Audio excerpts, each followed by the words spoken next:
तहज्जुद में उठ के दुआएं मांगी हैं। हाय हाय हाय। मैंने अपने इस पाक रिश्ते को पाने के लिए अल्लाह से दुआ मांगी है। नहीं, बिल्कुल नहीं नचाना, क्यों नचाना। नहीं, ट्रेंड होगा, लेकिन मैं ऐसी बीवी में से नहीं हूँ कि जो किसी को अपनी उंगलियों पे अपने शौहर को नचाएगी। जो शौहर कहेगा मैं उनकी बात भी मानूंगी, और मेरी बात वो ऑलरेडी मानते हैं। प्यार बताकर नहीं होता, प्यार निभाया जाता है, और जब प्यार हो जाता है तो फिर निकाह करके निभाया जाता है। नहीं, मैं इस तरह की बंदी नहीं हूँ कि कितना सोना है तो क्या। वो बहुत खूबसूरत है माशाल्लाह, लेकिन ये है कि उसकी खूबसूरती जो है वो ज्यादा बेहतर है और ज्यादा अच्छी। जी इंशाल्लाह, क्यों नहीं। अगर मैं लोगों को बताती हूँ तो मैं सबसे पहले खुद मुझे अमल करना चाहिए। और बहुत सारे लोग मुझे ये कहते थे कि डॉक्टर नबीहा आप जरा खुद ससुराल देखें, अपना शौहर देखें, फिर आपको पता चले। शायद आपको अंदाजा नहीं है, आज आप लोगों की ये ख्वाहिश भी पूरी हो गई है मेरे फैंस की, कि मैं शादी के मुकद्दस रिश्ते में जो है वो बन चुकी हूँ अल्हम्दुलिल्लाह। और अब मैं अपने शौहर की जैसे जैसे इज्जत करूंगी, फिर सारे वैसे वैसे इज्जत करेंगे।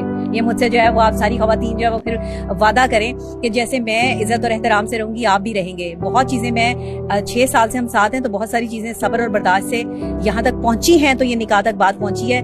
वरना ये सब्र और बर्दाश्त जो है ना, वो अगर औरत में ना हो तो ताल्लुक जो है वो कायम नहीं रहता। पहले तो मौलाना तारिक जमील साहब का बहुत बहुत शुक्रिया कि उन्होंने अपने घर में आज मेरा ये तकरीबन निकाह जो है वो रखा।